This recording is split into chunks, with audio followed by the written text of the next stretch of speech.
Hello students, how are you all? So welcome in the physics class. As we have started the questions of NCERT book for the chapter 4, that is a motion in a plane. So we will continue with the exercise questions, and today it is the last lecture of the questions. Okay, after that we will start the new unit, that is a new chapter. So we have solved some questions. Today we will start with the question number 4.18. In this question it is given that an aircraft execute a horizontal loop of radius 1 kilometer. Horizontal loop of, this is question number 4.18. Horizontal loop of radius 1 kilometer. 1 kilometer means that is 10 raised power 3 metre. ना loop जो है वो execute कर रहा है with a steady speed of 900 kilometre per hour. Means its speed is given 900 kilometre per hour. So better change it into meter per second. So that is 900 into 5/18 metre पर second में आपके पास change हो जाएगा. So this is 18 5s are 90, so that is 250 meter per second. This one is the speed. So it is asked that compare its acceleration, centripetal acceleration, with the acceleration due to gravity. We have to compare its centripetal acceleration with the acceleration due to gravity. So first of all, let us find out the centripetal acceleration. So centripetal acceleration is given by AC is equal to V square upon R. So V square, that is 250 square upon R, that is 10 raised power 3. So we can write down it, that is AC is equal to 230 into 250 divided by 10 raised power 3. So देखो ये 2 zeros, these are cancelled out. So 25 into 25, 625 divided by 10. So it comes out to be AC, that is equal to 62.5 meter per second square. Now acceleration due to gravity हमारे पास क्या होता है? That acceleration due to gravity g, that is 9.8 meter per second square. We have to compare both. हम लोगों ने दोनों को क्या करना है? कंपेयर करना है, यही पूछा गया है. तो रेशियो निकाल देते हैं. So AC by g, so that is equal to 62.5 divided by 9.8. मैं डिवाइड कर देता हूँ. डेसिमल से डेसिमल आपके पास कैंसिल आउट हो गया. So we will get AC over G is equal to 625 divided by 98. ठीक है, हम लोग बेटा इसको डिवाइड कर लेते हैं. तो ये आपके पास डिवाइड करके ऑलमोस्ट ये आ जाता है 6.37 के करीब. So this AC over G मैं इसको लिख सकता almost 6.4. So we can say that this AC, that is equal to 6.4 times of acceleration due to gravity. It means that the centripetal acceleration, that is a 6.4 times the acceleration due to gravity. इतना times आपके पास ये इसका होगा. ठीक है, तो इस तरीके से आपके पास ये क्वेश्चन नंबर कौन सा आ गया? that is a 4.18. Now let us solve the next question. अगला क्वेश्चन करते हैं हम लोग. ये थोड़ा सा स्टेटमेंट से रिलेटेड क्वेश्चन है, इसको थोड़ा सा ध्यान से हम लोगों ने समझना है. That is 4.19. Question number 4.19. इसकी बात करते हैं हम लोग 4.19.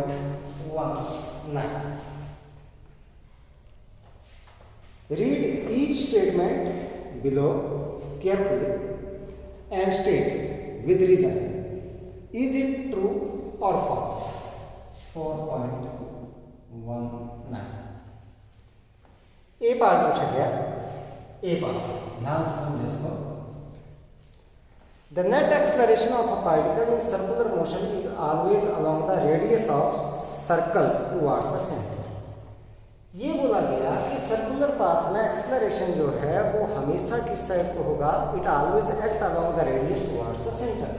नहीं, क्योंकि जब भी आपके पास कोई भी ऑब्जेक्ट सर्कुलर पाथ में चलेगा ऐसे, तो हमने बात की थी कि इसके ऊपर दो एक्सलरेशन एक्ट करते हैं। लास्ट टॉपिक ध्यान दें आप लोग, टेंजेंशियल और सेंट्रीफ्यूगल एक्सलरेशन हम लोगों ने किया था यहाँ पर, ठीक है, ये ध्यान दें इसमें। Centripetal acceleration that act along the radius towards the center, and tangential acceleration that act along the tangent is set. So the net acceleration that is along the resultant of AC and AT, मतलब ये आपके पास net acceleration तो इसके along है। लेकिन अगर मान लो आपके पास if the object is moving with the uniform circular motion, only then there is only the centripetal acceleration, tangential acceleration is 0, then this statement is true. तो लेकिन यहाँ पर ये क्या बोला गया कि चाहे कैसा भी सर्कुलर मोशन हो, एक्सलरेशन हमेशा किस साइड को होगा, towards the centre along the radius. तो ये स्टेटमेंट क्या हो गया आपके पास, this statement is a false, ठीक है। तो acceleration acts along radius towards center of circular path only in uniform circular motion, uniform circular motion।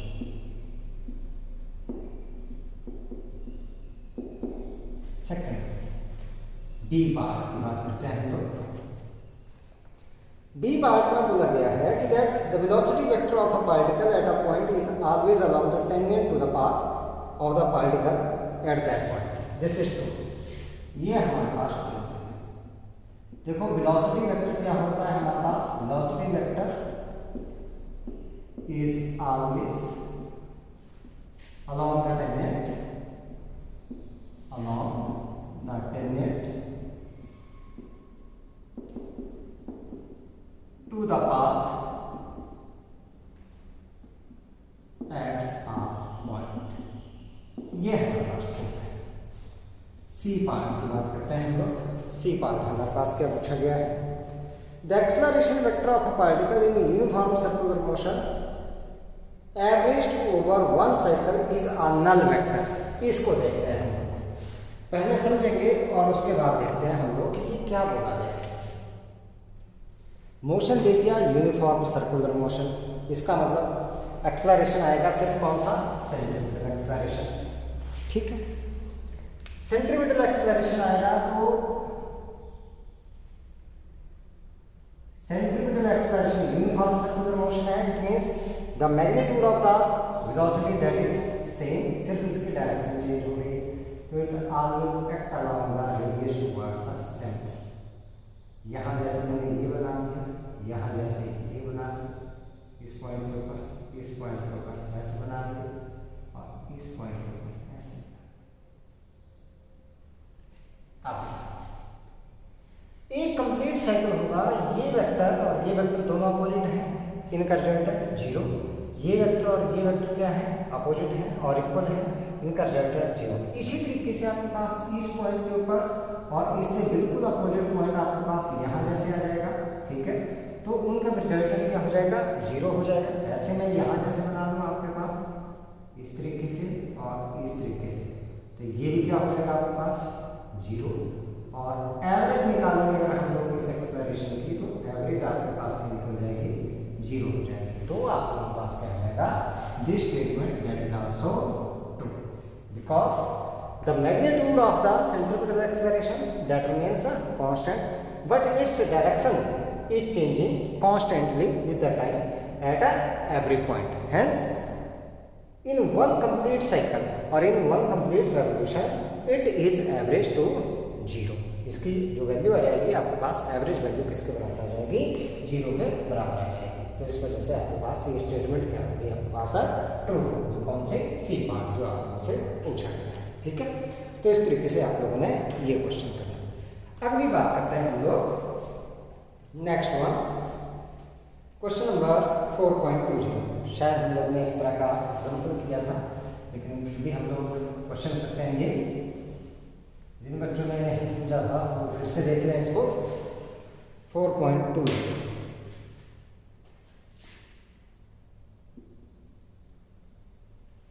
हमारे पास दे रखा है that the position vector of particle is given by r is equal to,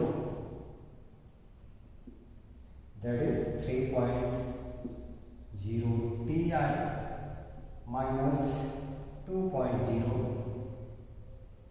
t square j plus 4.0 k metre. This one is given the position where t is in second and the coefficient have the proper units for r to be in meter. Find v and a of the particle. What is the magnitude and direction of the velocity of the particle at t is equal to 2 second. पहले v और a निकालेंगे हम लोग। तो पहले मैं इसको ऐसे लिख देता हूँ, सोल्यूशन की बात करूँ तो ऐसे लिख दूँ मैं पहले r is equal to 3ti minus 2t square j plus 4k metre में आपके पास। ठीक है, वेलोसिटी निकालना है, ये पार्ट की बात कर रहा हूँ। Velocity that is equal to first derivative of the position vector with respect to time, ये हम लोगों ने निकालना है। So that is d over dt of 3ti minus 2t square j plus 4k. So velocity v that is equal to differentiation of t with respect to t, that is equal to 1। तो ये आपके पास आ गया 3i minus t square का differentiation 2t के बराबर आ जाएगा, that is 2 into 2 4 t j और कांस्टेंट की हो गई 0। So v that is equal to 3i minus 4t j metre पर सेकेंड, ये वेलोसिटी है। ठीक है, अब बात करते हैं acceleration. Acceleration that is first derivative of velocity with respect to time, so that is d over dt of 3i minus 4t j। अब ए की बात करें तो ये कांस्टेंट हो गया, कांस्टेंट की डिफरेंशिएशन 0 माइनस t की respect to t that is 1, so minus 4j। So a that is equal to minus 4j metre पर सेकेंड स्क्वायर, ये है। ठीक है, अब दूसरी बात बोली गई है, जब टाइम है आपके पास b part when t that is equal to 2 second, time हो गया हमारे पास बेटा कितना, 2 सेकेंड। तो हमने निकाला वेलोसिटी, तो वेलोसिटी निकालना क्या है, तो velocity v that is equal to यहाँ पर 3i माइनस 4 into 2j, तो हमारे पास हो गया velocity v is equal to 3i minus 8j metre पर। ठीक है, ये x कंपोनेंट है, ये y कंपोनेंट है। तो हम लोगों ने यहाँ से वेलोसिटी का अगर मैग्नीट्यूड निकालना है तो मैग्नीट्यूड हमारे पास कैसे निकलता है, that v is equal to इसके बराबर v that is equal to vx square plus vy square under the root. So v that is equal to vx, अगर बात करें हम लोग तो 3 का स्क्वायर प्लस माइनस 8 का square under the root, so v that is equal to 9 plus 64 under the root, so v that is equal to under root 73।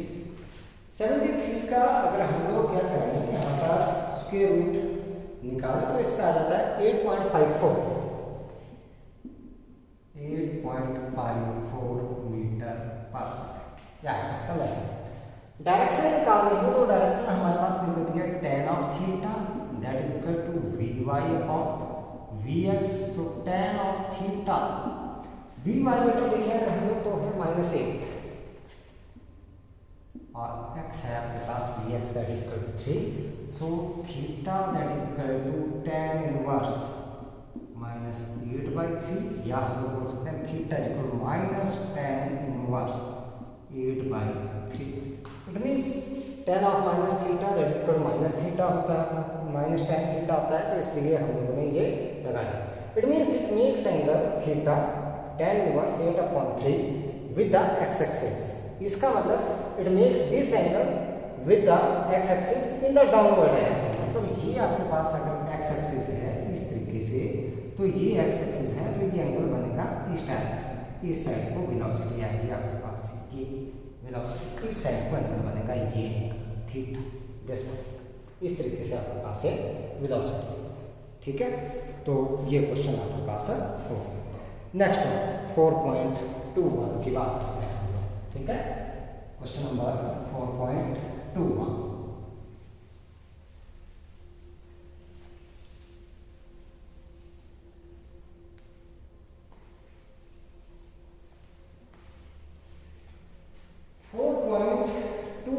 Question जो है वो बोलता है, ये भी हम लोग ने कर रखा है वैसे।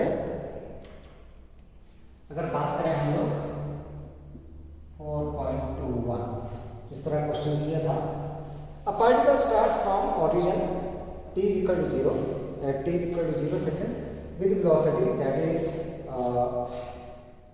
10 j मीटर पर सेकेंड। जब t है 0 सेकेंड तो ये है वेलोसिटी, मतलब ये इनिशियल वेलोसिटी है दैट इज 10.0 j मीटर पर सेकेंड, ये आपके पास है। ठीक है, ये आपके पास आ गई वेलोसिटी। ठीक है, and moves in xy plane, xy plane में मूव करता है। ठीक है, किसके साथ? With acceleration.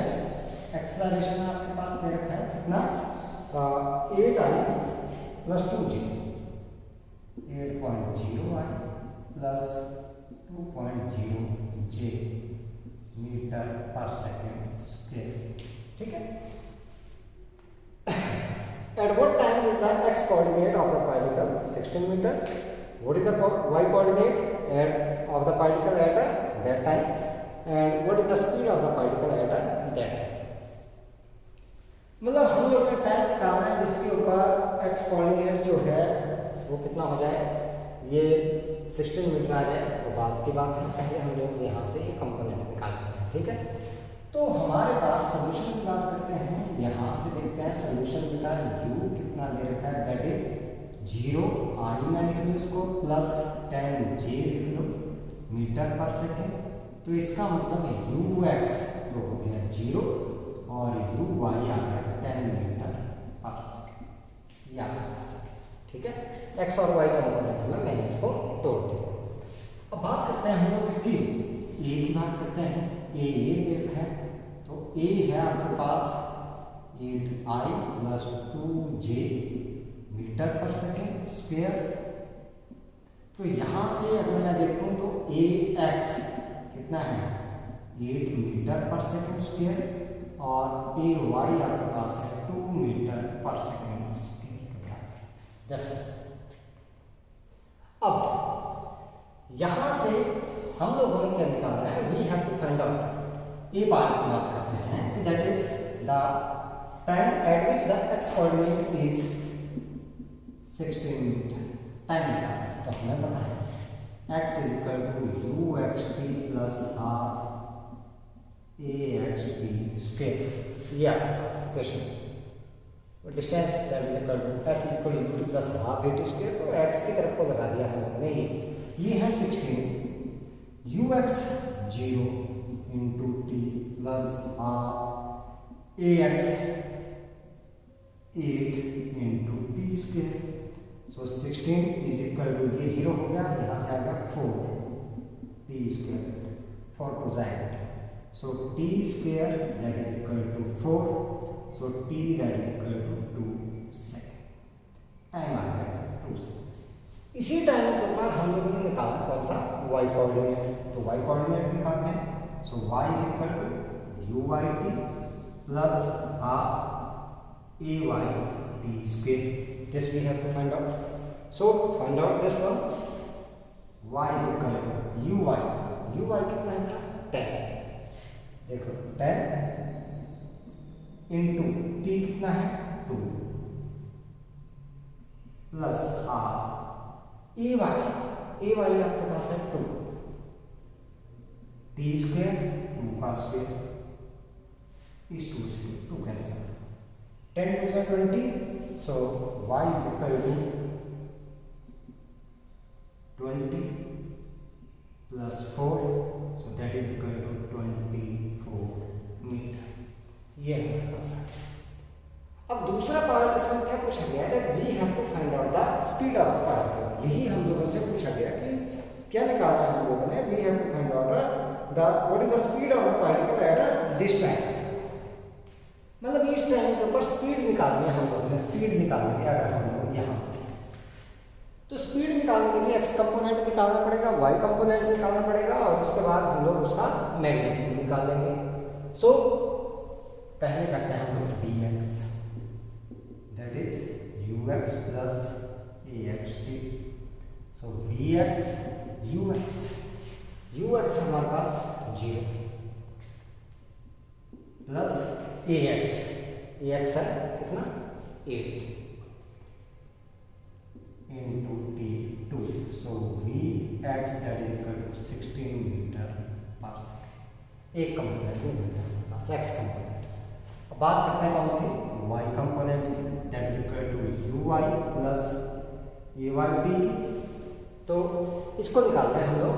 So v y that is equal to you y that is equal to कितना था आपके पास, दैट इज 10 मीटर पर second, 10 plus a y is equal to 2 और टाइम भी कितना है 2, so v y that is equal to 10 plus 4, so v y that is equal to 14 metre पर सेकेंड।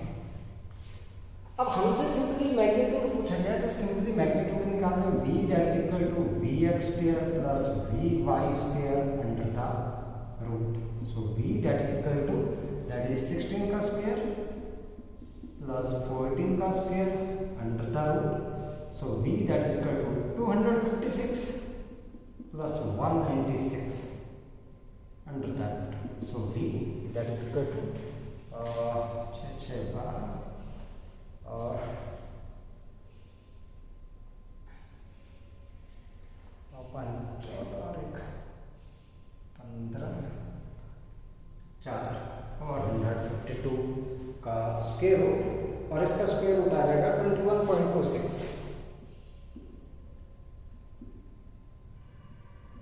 मीटर पर सेकेंड।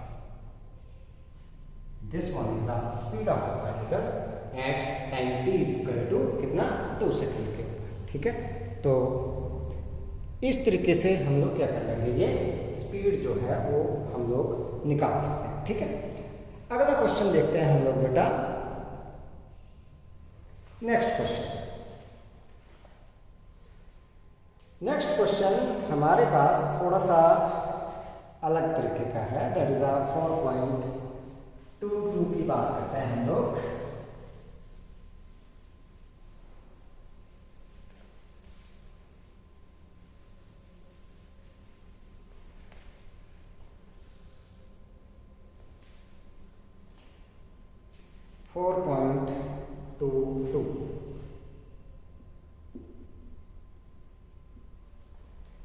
इसमें बोला गया I and J are unit vectors along x and y axis respectively. So I and J, these are the unit vectors. What is the magnitude and direction of vectors I plus j and I minus j? Magnitude and direction of I plus j and I minus j. तो हम लोग मान कर चलते हैं, मैंने ये मान लिया vector a that is equal to I plus j। ठीक है, और ये मैंने वेक्टर b मान लिया that is I minus j। कोई दिक्कत नहीं, मैंने अपनी मर्जी से इनको नाम दे दिया। ठीक है, हमने इनका मैग्नीट्यूड निकालना है और क्या निकालनी है, डायरेक्शन निकालनी है। तो देखते हैं हम लोग कैसे। यहाँ से मैं पहले की बात करता हूँ सॉल्यूशन। ठीक है, पहले एक बात करता हूँ a that is I plus J. यहाँ से मैं लिखूँ अगर A X that is equal to 1, A Y that is also equal to 1। इनका मैग्नीट्यूड आपके पास कितना है 1। तो ए का मैग्नीट्यूड अगर मैं निकालूँ then it is equal to a x square plus a y square under the root, मतलब ऐसे निकालते हैं हम लोग। तो that is a is equal to 1 का स्क्वायर प्लस 1 का square under the root. So a that is equal to कितना 1 plus 1 under the root. So a that is equal to under root 2। This one is the magnitude. अब direction निकालने की से मिलेगी tan of theta से। So direction tan of theta that is equal to a y upon a x. So tan of theta that is equal to 1 upon 1 means tan of theta that is equal to 1। अब tan theta 1 कहाँ पर आता है 45 degree के ऊपर। It means theta is equal to 45 degree. It means it makes angle theta जो resultant है आपके पास ए मतलब I plus J that makes angle theta कितना 45 degree with the X axis upward. ठीक है, ऐसे आएगा आपके पास। ठीक है, so it makes angle 45 degree with X axis upward इस तरीके से। मतलब ये आपके पास है ऐसे ऐसे, तो इस साइड पर ऐसे। ठीक है, दिस इज एंगल 45 इस साइड। ठीक है, this one is vector A minus इस साइड को आई और इस साइड पर आपके पास है वेक्टर जे। अगर ये प्रेजेंट करना हो आप लोगों ने तो। अब दूसरी बात क्या की गई है, मैं इस बी की बात करता हूँ। अगर मैं इसकी बात करूँ सेकेंड वन की बी, तो इसके लिए चलते हैं हम लोग। देखो बी आपके पास ये दे रखा है vector B that is equal minus I, तो सर आई माइनस जे के बराबर। सो मैं यहाँ पर देखूँ तो b x is equal to 1, b y that is equal to minus. अब अगर मैं निकालूँ इसका magnitude b that is equal to b x square plus b y square under the root. So b that is equal to b x की बात करें तो 1 का स्क्वायर प्लस माइनस 1 का square under the root. So b that is equal to 1 plus 1 under the root. B is equal to under root 2। तो यहाँ पर भी आपके पास जो मैग्नीट्यूड है वो कितना आ गया स्क्वायर रूट 2। अब इसकी डायरेक्शन निकालते हैं। तो डायरेक्शन कहाँ से निकलेगी tan of theta that is equal to b y upon b x. So tan of theta b y कितना है -1 upon 1। It means tan of theta that is equal to -1 आता है आपके पास 45 डिग्री के ऊपर। इट मीन्स थीटा आपके पास आ गया -45 डिग्री। -45 डिग्री का मतलब हो गया that it makes angle 45 degree with x axis in downward direction.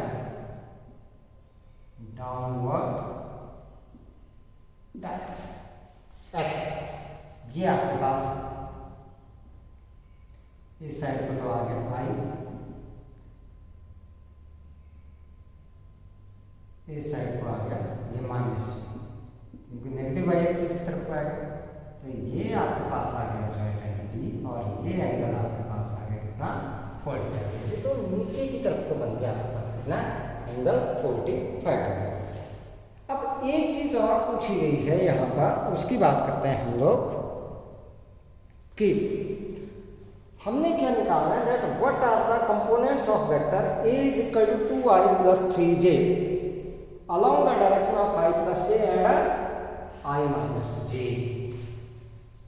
ध्यान दें, कंपोनेंट्स निकालने हैं हम लोगों ने किसके, किसी वेक्टर a के। देखते हैं हम कौन सा वेक्टर है ये कंपोनेंट का क्वेश्चन हम लोगों ने पहले भी किया था। जिसने नहीं किया हो वो ध्यान दें। अब यहाँ पर कोई वेक्टर ए दे रखा है हमारे पास 2y प्लस 3j। इसके कंपोनेंट निकालने हम लोगों ने इसकी डायरेक्शन है along the direction of i plus j and i minus j। तो मैं पहले इसकी बात करता हूँ। अगर मैं बात करूँ that is component of vector a along a, that is किसके बराबर आएगा? That is a dot unit vector a into unit vector a। यही आता है आपके पास। हार्मोन में लिखा रखा है और उस टाइम आप लोगों को समझाया भी गया था जब हम लोग ने डॉट प्रोडक्ट किया था। ठीक है, प्रोजेक्शन की बात की थी या कंपोनेंट की बात की थी, तो वहां पर ये हम लोगों ने निकाला।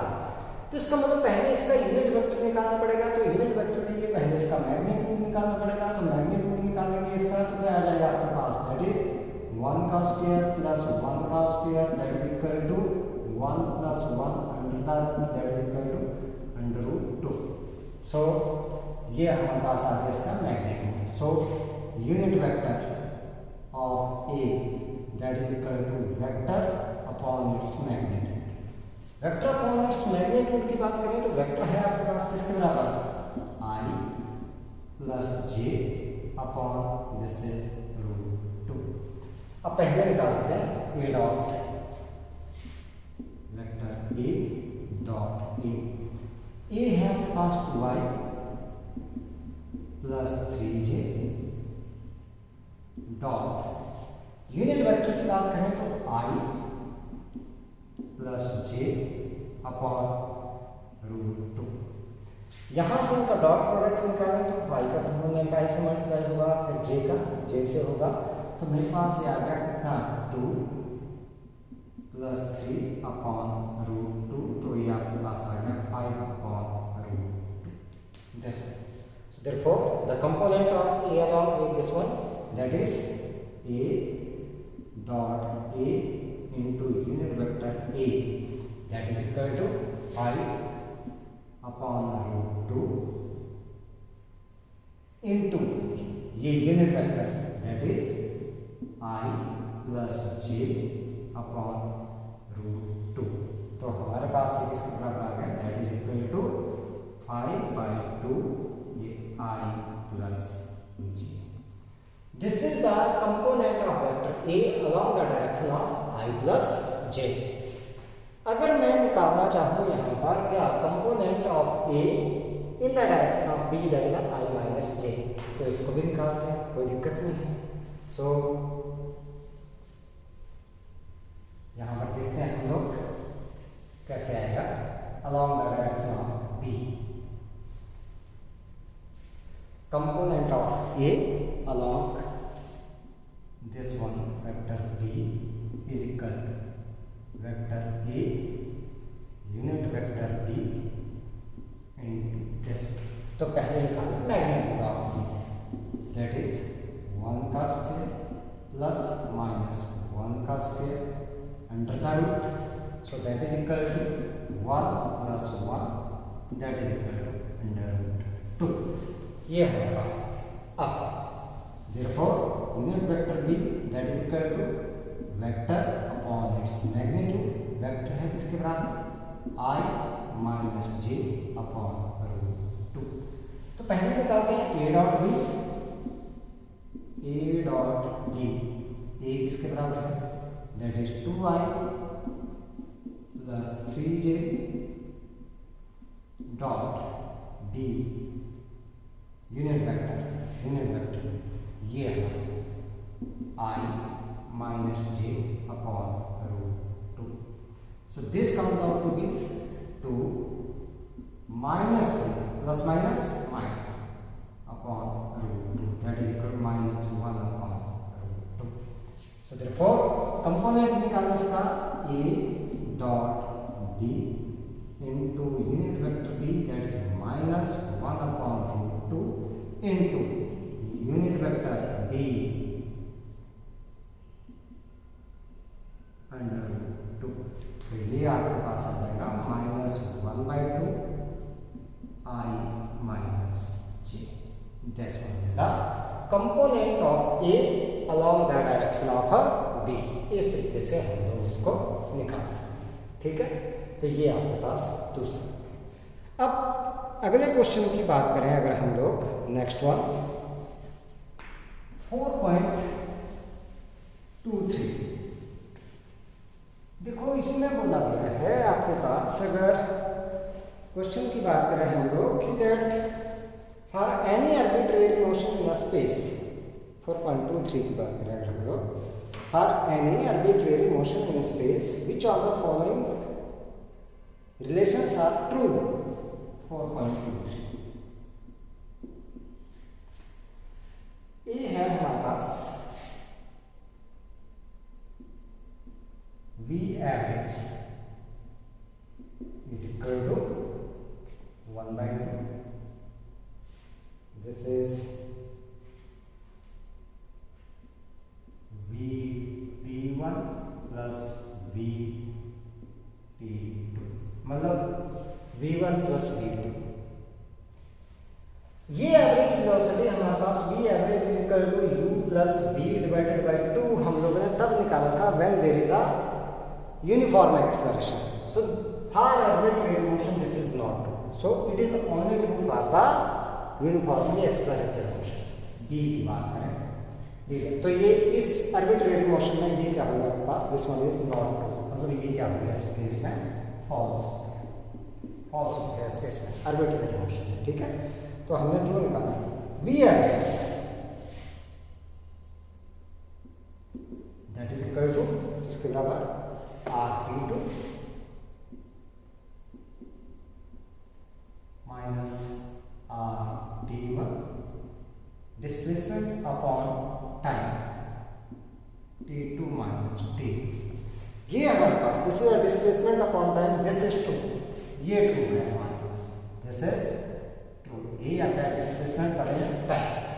सी की बात करें तो सी हमारे पास क्या दे रखा है, that is a V final velocity final is equal to V at 0 मतलब V initial plus A into T।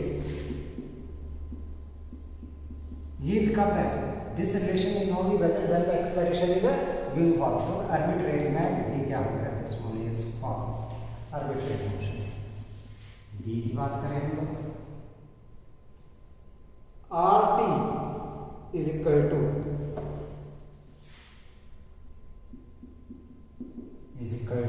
इसके बराबर R not plus that is V not T plus half AB square. ये भी कब है वैलिड आपके पास, जब आपके पास एक्सेलरेशन कैसा है, यूनिफॉर्म है। तो ये भी आपके पास क्या होगा, this one is false. Last one E की बात करें, सो एवरेज एक्सेलरेशन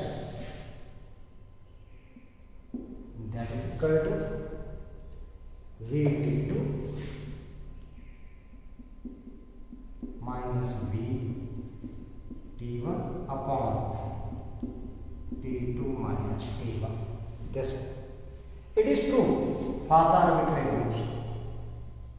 इसका मतलब arbitrary motion में सिर्फ आपके पास कौन से B and E, these are true and other relation are only true for the uniformly accelerated motion। बाकी के बाकी सिर्फ किसका कब ट्रू है आपके पास, जब मोशन कैसा है आपके पास, यूनिफॉर्मली एक्सेलरेटेड मोशन है, ठीक है बेटा। अब बात करते हैं हम लोग क्वेश्चन नंबर 4.24 की।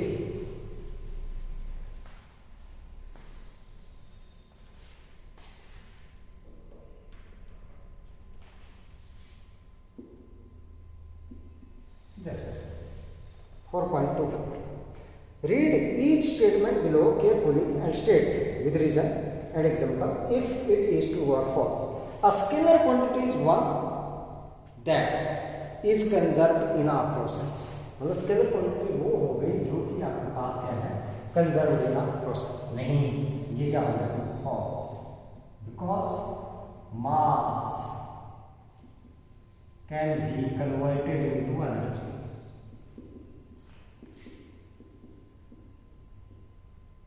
इसका मतलब law of conservation of mass that is not given yet, ये नहीं दिया गया है आपके पास, तो mass is not conserve, it can be converted into energy.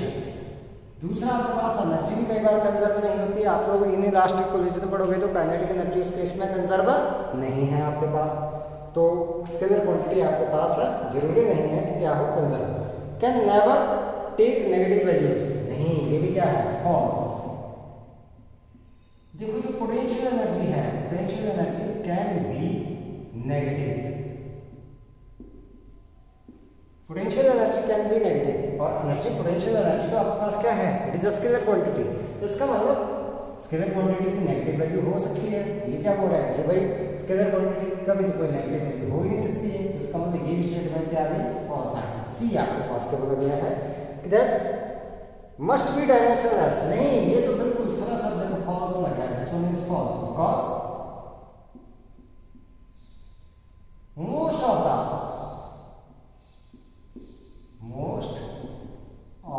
scalar quantities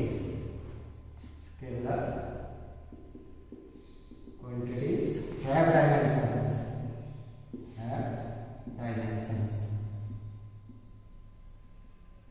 for example देखो लेंथ के डायमेंशंस है, स्पीड के डायमेंशंस है, ठीक है। आप लोग अगर बात करें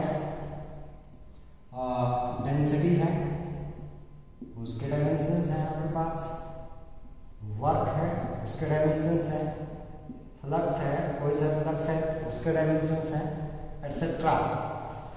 इस तरीके से हमारे पास बहुत सारी क्वांटिटीज हैं जिनके हमारे पास पोटेंशियल आपके पास रहते हैं, उसके डायमेंशंस हैं। तो ये इतने सारी क्वांटिटीज हैं, इनके क्या है, डायमेंशंस हैं, और ये क्या बोल रहा है, इट मस्ट बी डायमेंशनलेस, तो ये क्या हो गया, फॉल्स हो गया आपके पास। D, does not vary from one point to another point in space, नहीं, ये भी क्या हो गया, फॉल्स, ठीक है। तो हम एक एग्जांपल देंगे, जो ग्रेविटेशनल पोटेंशियल है, ग्रेविटेशनल पोटेंशियल करेंगे हम लोग इसको, जब ग्रेविटेशन चैप्टर करेंगे, very from one point to another point to another point, ऐसे आता है, E that is equal minus g m upon r, तो आर के साथ ये वेरी करता है, ठीक है। तो एक पॉइंट से दूसरे पॉइंट तक ये क्या करता है, वेरी करता है, ठीक है। लास्ट वन, ई की बात करते हैं हम लोग, has the same value for the observer with different orientation of axis, ये ट्रू है आपके पास, this one is true, because जो स्केलर क्वांटिटी है, scalar quantity does not depend on the orientation of axis of axis, इसके ऊपर depend नहीं है, तो लास्ट वाला आपके पास क्या गया, ट्रू, ठीक है। ये 4.25 हम लोग नहीं कर रहे हैं क्योंकि एंगल 15 डिग्री हम लोगों को पहले पता नहीं है, हम लोग करेंगे 4.29, क्वेश्चन नंबर 4.29, इंपॉर्टेंट क्वेश्चन है ये, प्रोजेक्टाइल से रिलेटेड है।